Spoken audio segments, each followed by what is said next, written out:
হরে কৃষ্ণ। সকলকে আবারও কৃষ্ণপ্রীতির শুভেচ্ছা জানিয়ে আমাদের শ্রীমদ্ ভাগবত গীতার ক্লাসে আপনাদেরকে স্বাগতম জানাচ্ছি। আজ আমরা তৃতীয় অধ্যায়ের 34 নম্বর শ্লোক আলোচনা করব। অত্যন্ত গুরুত্বপূর্ণ শ্লোক, আমাদের মনুষ্য জীবনকে সফল করার একটি শ্লোক। তো সকলে সঙ্গে থাকবেন। চলুন শুরু করি।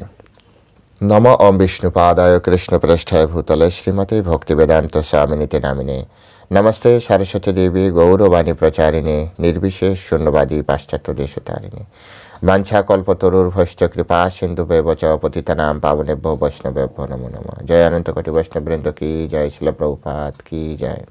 নিতাই গৌর চেতনাথ প্রতি প্রমানন্দে। হরি বল। হরে কৃষ্ণ। ওম নমো ভগবতে বাসুদেবায়। ওম নমো ভগবতে বাসুদেবায়।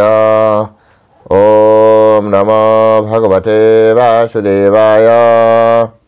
শ্রীমদ্ ভাগবত গীতা তৃতীয় অধ্যায় কর্মযোগ, শ্লোক নাম্বার 34।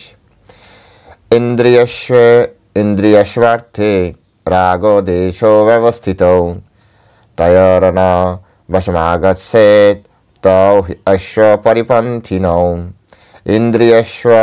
ইন্দ্রিয়স্বার্থে রাগদেশো ব্যবস্থিতৌ তয়োর্ন বশমাগচ্ছেৎ তৌ হি অশ্ব পরিপন্থিনৌ। হরে কৃষ্ণ। তখন আমরা এই সংস্কৃত শ্লোকের শিল প্রভুপাদ কর্তৃক যে বাংলা ভাষানুবাদ দেওয়া হয়েছে সেই ভাষানুবাদ আমরা শ্রবণ করব। সমস্ত জীবই ইন্দ্রিয়গ্রাহ্য বস্তুতে আসক্তি অথবা বিরক্তি অনুভব করে, কিন্তু এভাবে ইন্দ্রিয় ও ইন্দ্রিয়ের বিষয়ে বশীভূত হওয়া উচিত নয়, কারণ তা পারমার্থিক প্রগতির পথে প্রতিবন্ধক। হরে কৃষ্ণ। আরেকবার পড়ছি। সমস্ত জীবই ইন্দ্রিয়গ্রাহ্য বস্তুতে আসক্তি অথবা বিরক্তি অনুভব করেন, কিন্তু এভাবে ইন্দ্রিয় ও ইন্দ্রিয়ের বিষয়ে বশীভূত হওয়া উচিত নয়, কারণ তা পারমার্থিক প্রগতির পথে প্রতিবন্ধক। হরে কৃষ্ণ। জয় শিল প্রভুপাদ কি জয়।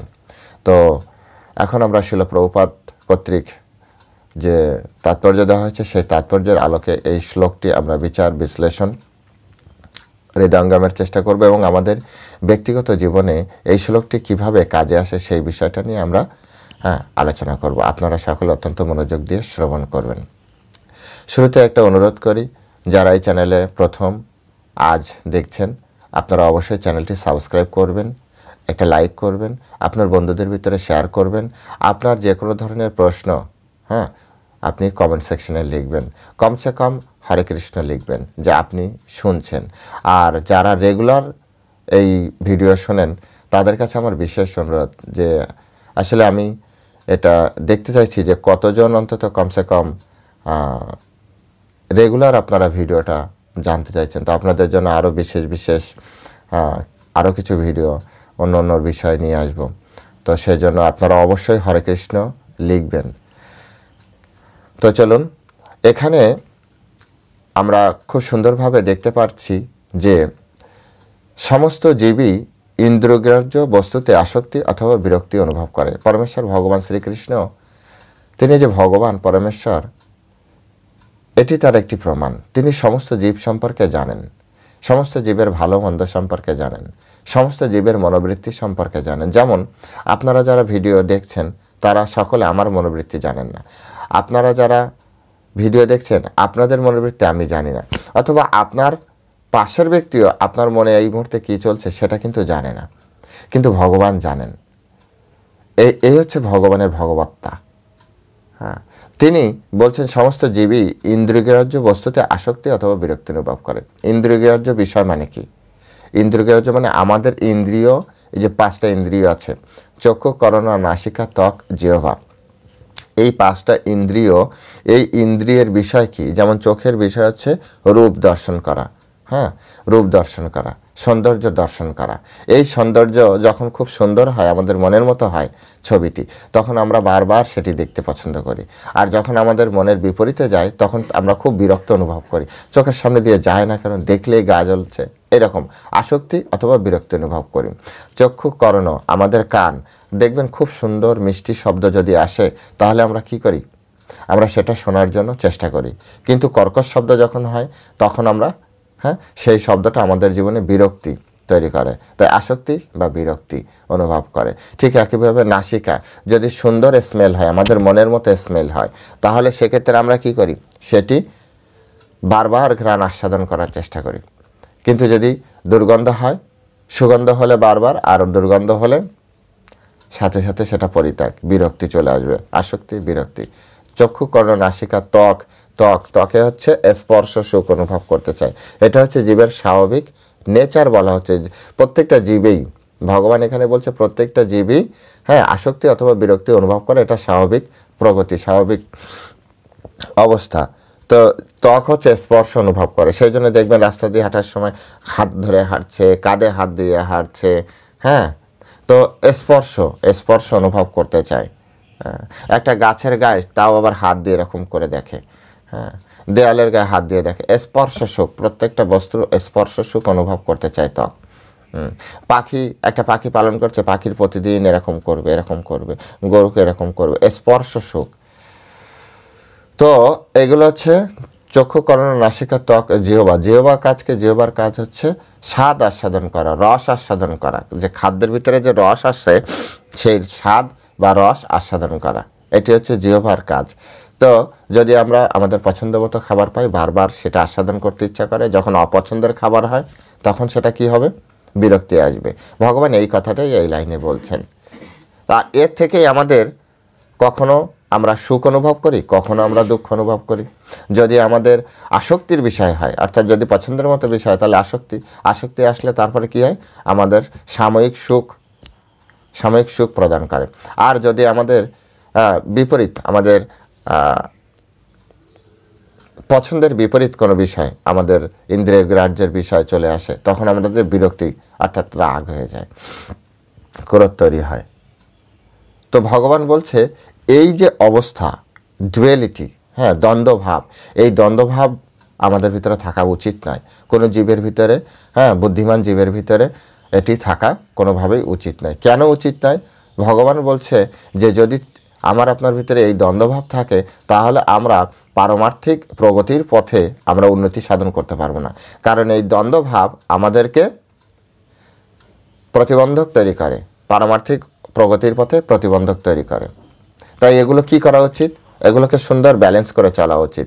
এর আগে যে আমরা এই শ্লোক পাবো, সেখানে ভগবান বলছে মাত্র স্পর্শস্থ কৌন্তেয় শীত উষ্ণ সুখ দুঃখতা আগম অপায়ন অনিত্যম তাম তিতিক্ষব ভারতা।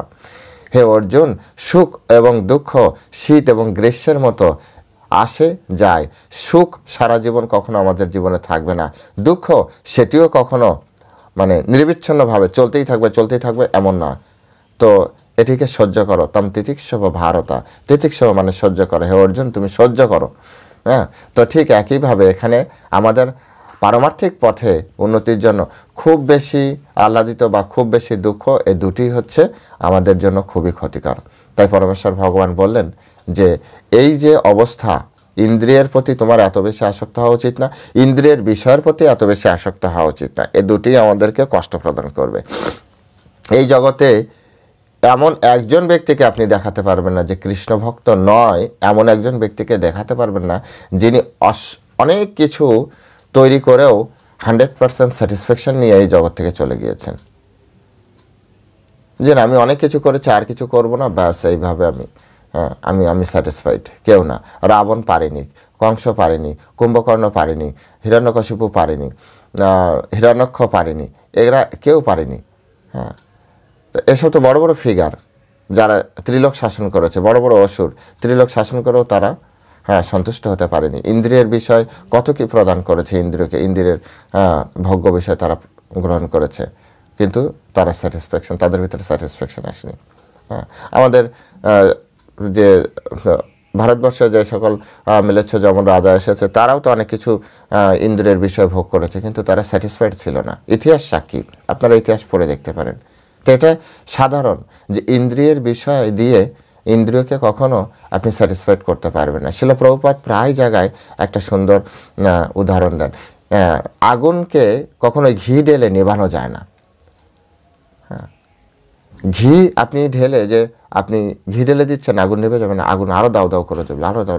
ঠিক তেমনি ইন্দ্রিয়কে, ইন্দ্রিয়ের বিষয় আপনি যত প্রদান করবেন তত বেশি আপনার সেটি চাইবে। এটি স্বাভাবিক একটা প্রগতি, স্বাভাবিক প্রবৃত্তি। সেজন্য আমাদের ইন্দ্রিয় আর ইন্দ্রিয়ের বিষয়ের প্রতি আসক্ত হওয়া উচিত নয়। আপনি এমন কোনো যারা খেতে পছন্দ করেন, পেটুক টাইপের, হ্যাঁ, তো তাদেরকে আপনি খেতে দিয়ে দেখুন, যত পারবে তত খেতে থাকবে, কখনো বলবে না জীবনে অনেক খেলাম আর খাবো না। হ্যাঁ, এই ভাব তার ভিতরে কখনোই আসবে না। ঠিক একইভাবে যারা মদ খায়, হ্যাঁ, তাদেরকে আপনি, ওরা মদ খেয়ে মরে যাবে, লিভার কিডনি সব নষ্ট হয়ে যাবে, তথাপি কখনো বলবে না না জীবনে তো অনেক খেয়েছি, ঠিক আছে এবার বাদ দিই। এই যে ভাব, এই ভাব কোনোদিনই একজন ব্যক্তির ভিতরে আসবে না। ইন্দ্রিয় কখনো, হ্যাঁ, সন্তুষ্ট হবে না, চির অতৃপ্ত, এটা আছে ভগবদ্গীতা, ভগবানের কামনা বাসনা, এটা হচ্ছে চির অতৃপ্ত, কেউ কখনো তৃপ্তি করতে পারবে না। তো ইন্দ্রিয়ের বিষয়ের প্রতি সবসময় আসক্তি অথবা বিরক্তি ভাব চলছে। তা আমরা যদি এই বিষয় নিয়ে সবসময় থাকি, তাহলে আমাদের আধ্যাত্মিক উন্নতি আমাদের হবে কিভাবে? তাই পরমেশ্বর ভগবান শ্রীকৃষ্ণ এই শ্লোকের মাধ্যমে জানিয়ে দিলেন যে আমাদের জীবনে এই ইন্দ্রিয় আর ইন্দ্রিয়ের বিষয়ের প্রতি খুব বেশি ধ্যান দেওয়া উচিত নয়। এমনকি এটা যদি আমাদের ব্যক্তিগত জীবনেও দেখি, ব্যক্তিগত জীবনে আমরা যখন পড়াশোনা করছি, তখন একটা স্টুডেন্ট যদি সে পড়াশোনা, যেমন ছাত্রনাম অধ্যয়নম তপ, ছাত্র জীবনের উদ্দেশ্য কি? তপস্যা। অধ্যয়ন করাই হচ্ছে তার তপস্যা। ছাত্র জীবনের উদ্দেশ্য হচ্ছে ছাত্রনাম অধ্যয়নম তপ, ছাত্র জীবনের তপস্যা হচ্ছে অধ্যয়ন করা। এবার সে অধ্যয়ন না করে সে খেলাধুলা করছে, বেশি বেশি আড্ডাবাজি করছে, অর্থাৎ তার ইন্দ্রিয়ের বিষয়ের যে সকল সেগুলো সে বেশি বেশি গ্রহণ করছে। আপনাদের কি মনে হয় সে ভালো রেজাল্ট করবে? যদি দৈব দুর্বিপাক না হয়, সে ভালো রেজাল্ট করার কোনো চান্স নেই। তার দৈব সংগঠিত না হলে তার ভালো রেজাল্ট করার কোনো চান্স নেই। একইভাবে সংসারের প্রতি ধ্যান না দিয়ে সে যদি চারিদিকে, যেমন আসে না, আপনি কলকাতার দিকে দেখবেন বা বড় বড় সোসাইটিতে দেখবেন, ঘরে সময় দিচ্ছে না, সোশ্যাল ওয়ার্ক করে বেড়াচ্ছে, এখানে মিটিং করে সেখানে মিটিং করে, ঘর আর তার ঘর থাকে না। ছেলে মেয়ে সঠিকভাবে মানুষ হয় না, হ্যাঁ, ছেলে মেয়েও যথেচ্ছাচার করতে শুরু করে, কারণ কন্ট্রোলার নেই। তো আলটিমেট তার কি, তার রেজাল্ট হারিয়ে যাচ্ছে, তার যে প্রগতি, তার যে উন্নতি, হ্যাঁ, ফ্যামিলি ডেভেলপমেন্ট বলেন, ইনার ডেভেলপমেন্ট বলেন, সোশ্যাল ডেভেলপমেন্ট বলেন, এগুলো হয় না। প্রত্যেকটা ব্যক্তি নিজের জায়গা আছে, সেই জায়গাটা সবসময় ভালো রাখতে হয়, সবসময় সঠিক থাকতে, এবং সেইখানে সে ইন্দ্রিয় আর ইন্দ্রিয়ের বিষয়ের প্রতি যদি খুব বেশি আসক্ত হয়, তাহলে তার প্রবলেম আছে। আমাদের যেটা এখন কমন প্রবলেম চলছে, যেটা সবার কাছ থেকে, হ্যাঁ, যে মানুষ সিরিয়ালের প্রতি, টিভির যে সিরিয়াল চলছে সেই সিরিয়ালের প্রতি এত বেশি আসক্ত হয়ে গিয়েছে যে পাশে একজন জল চাইছে, জলটার কথা তার মনে থাকছে না। অর্থাৎ ইন্দ্রিয়ের বিষয় তার ভালো লাগছে, ফলে তার যে একটা কর্তব্য আছে একজনকে জল দেওয়া, সেটা করতে পারবে না। তো ভগবান এখানে এভাবে বোঝাচ্ছেন যে আমাদের ইন্দ্রিয় আর ইন্দ্রিয়ের বিষয়ের প্রতি এত বেশি আকৃষ্ট না হয়ে আমাদের নিজেদের যে কাজ আছে সেই কাজের প্রতি আমাদের ধ্যান দেওয়া উচিত। এটাই হচ্ছে এখানকার খুব গূঢ় রহস্য। আর পারমার্থিক পথে তো এটা একেবারে 100% দরকার।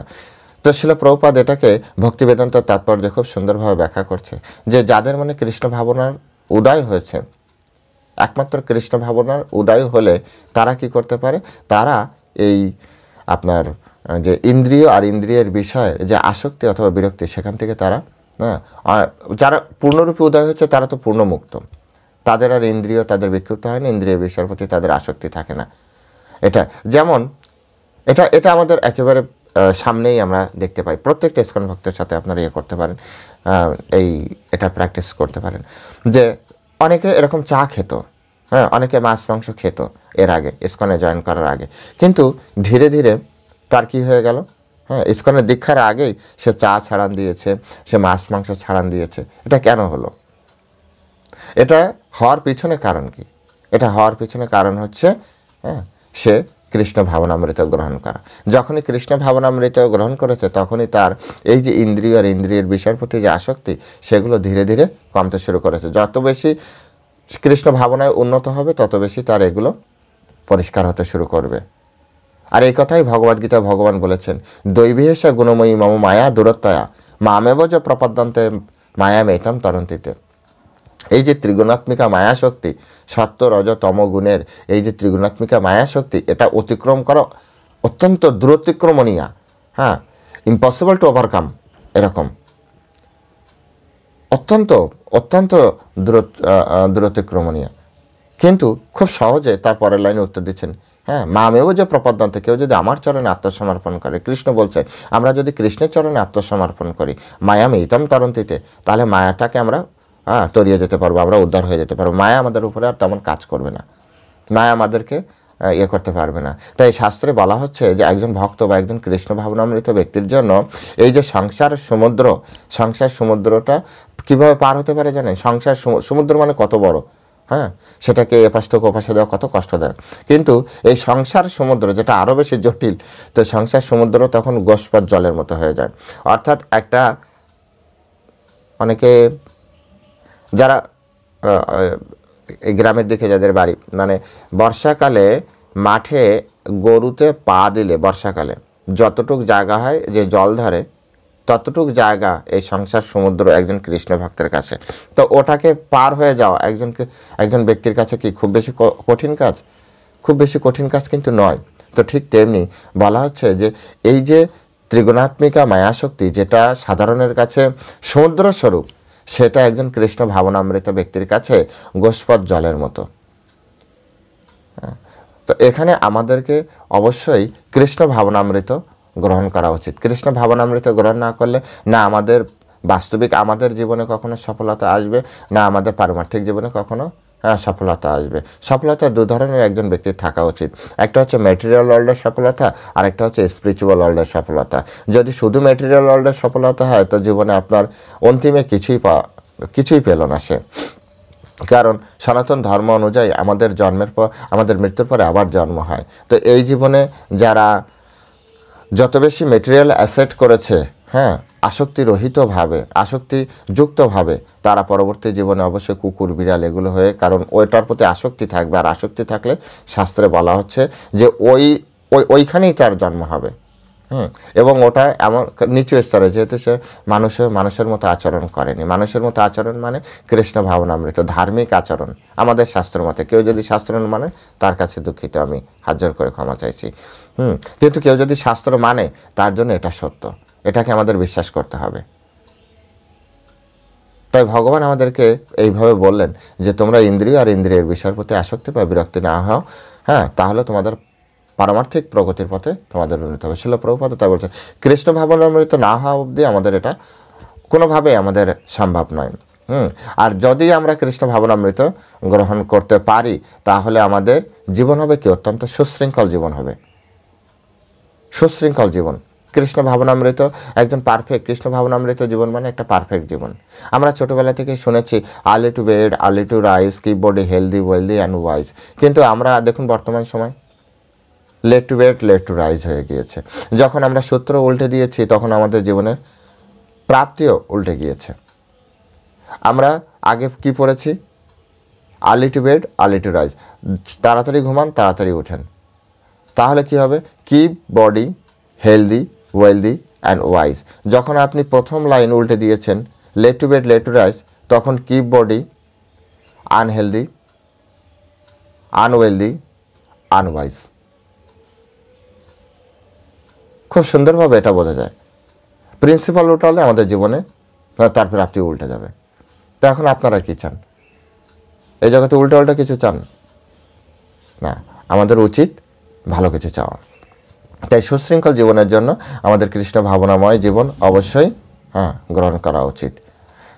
এটা হচ্ছে আমাদের সবথেকে বড় একটা বিষয়।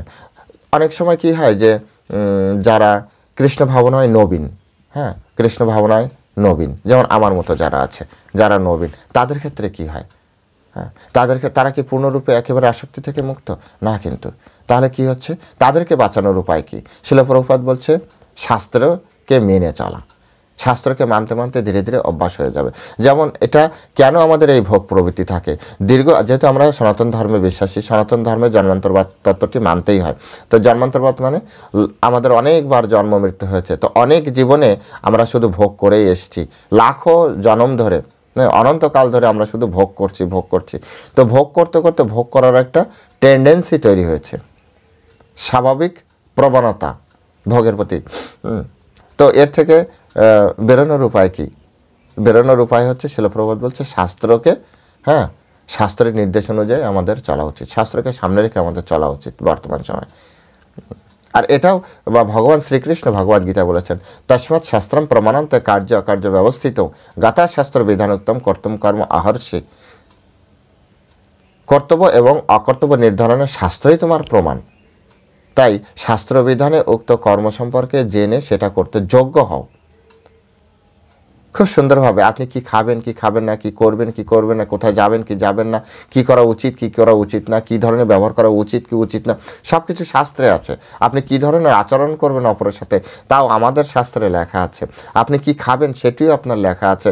আপনার রোগ হলে আপনি কি করবেন সেটিও আমাদের শাস্ত্রে লেখা আছে। আমাদের শাস্ত্র এতটা পূর্ণ শাস্ত্র, সম্পূর্ণ শাস্ত্র, কারো কাছে আমাদের যেতে হয় না।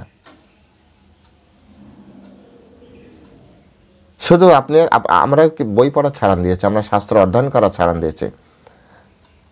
আমাদের সোচিওলজি, আমাদের অ্যানথ্রোপোলজি, আমাদের ফিজিক্স, কেমিস্ট্রি, বায়োলজি, ম্যাথমেটিক্স সব কিছু আমাদের আছে। আমাদের শাস্ত্রে নেই কি? আমাদের শাস্ত্রে নেই কি আপনি বলুন? মেডিকেল সায়েন্স, আমাদের শাস্ত্রের মতো পারফেক্ট মেডিকেল সায়েন্স পৃথিবীতে কোথাও নেই। উইদাউট এনি হার্ম আমাদের শাস্ত্র মানুষকে ঠিক করে দেয়, যে কোনো ধরনের প্রবলেম ঠিক করে দেয়, উইদাউট সাইড এফেক্ট। কিন্তু প্রবলেমটা কোথায়? প্রবলেমটা হচ্ছে আমরা আমাদের শাস্ত্রকে ভুলে গিয়েছি, আমরা আমাদের শাস্ত্রকে অধ্যয়ন করা ছেড়ে দিয়েছি। মডার্ন টেকনোলজির মাধ্যমে আমরা আমাদের যে পারফেক্ট যে টেকনোলজি সেটাকে আমরা ছেড়ে দিয়েছি। এই জন্য আমাদের দৈব বর্ণাশ্রম ডিপার্টমেন্টের প্রধান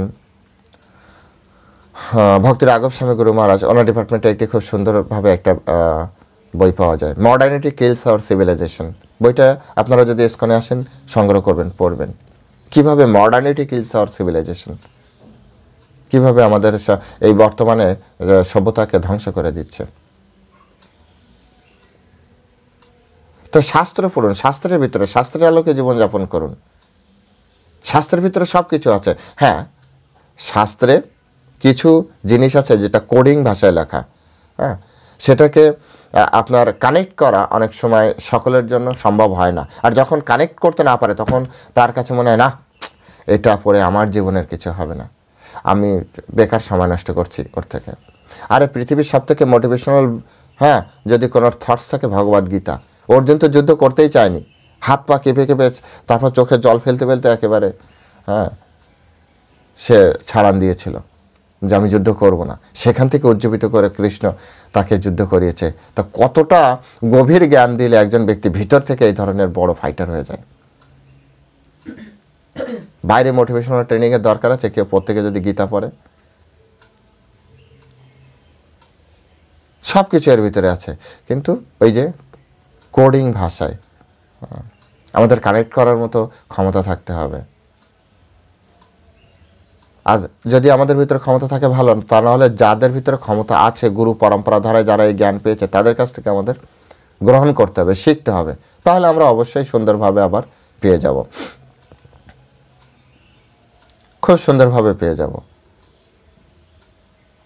এটা একেবারে আহামরির তেমন কোনো কিছু না, এত কঠিন বিষয় নয়। আর ভগবান খুব কঠিন দিবে নাকি আমাদেরকে? আপনি কি মনে করেন?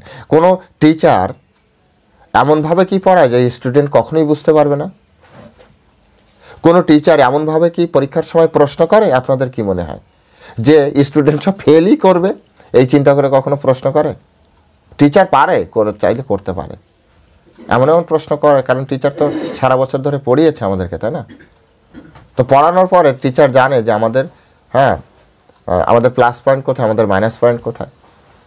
তো টিচার চাইলে এমন প্রশ্ন করতে পারে। কোনো টিচারকে এরকম প্রশ্ন কখনো করে যে আমরা নিশ্চিত ফেলই করব?